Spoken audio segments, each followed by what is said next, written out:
Mais déjà, commençons par le début. André naît donc en France, à Coulommiers, en Seine-et-Marne, et à la naissance, il fait 5,8 kg. C'est bon, c'est le poids des haltères que je soulève tous les jours, c'est bon? Pour vous donner une ordre d'idée, un bébé à la naissance pèse en moyenne entre 2,6 kg et 4 kg. Donc dès la naissance, André c'est un sacré morceau. À tel point que sa mère est obligée d'aller accoucher à l'hôpital plutôt que d'accoucher à la maison comme elle l'a fait pour ses deux frères et sœurs avant lui. Parce que oui, on est en 46 et à l'époque c'est hyper fréquent d'accoucher chez soi. Bref, André il grandit à Molian en France dans la demeure familiale. Donc là-bas c'est la campagne, c'est des champs, on vit de l'agriculture et son père est donc fermier. C'est une famille modeste, il manque pas de nourriture, ils sont bien nourris, par contre c'est pas non plus la folie, ils ont pas un train de vie extravagant, à Noël ils ont pas des jouets, ils ont des oranges, y a pas de bus qui t'emmène à l'école donc ils font 1,5 km pour y aller, 1,5 km pour rentrer à pied tous les jours de l'année. Bref, c'est une famille modeste. Alors à l'école, André il est bon élève, il est très bon en mathématiques.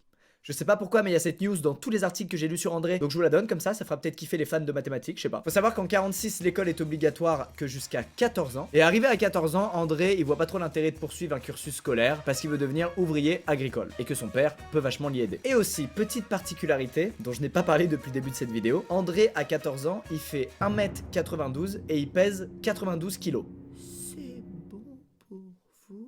Vous l'avez? Ah, André à l'époque dans la cour il me raquette, je lui offre ma maison et mes parents avec. Mais je vous le rappelle, son père est fermier et il est pas con, il se dit mon fils a des aptitudes physiques hors normes, ce serait un bon atout dans ma ferme. André va donc bosser pendant plusieurs années avec son père dans la ferme familiale, où en gros son taf ça va être de transporter des sacs de céréales de 110 kg, de couper des arbres et de faire des livraisons dans les villages voisins. Grâce à son physique, il aurait apparemment fait pendant ces années le travail de 3 hommes à lui seul. Je crois pour un fermier à l'époque, tu pouvais pas mieux rêver qu'un André.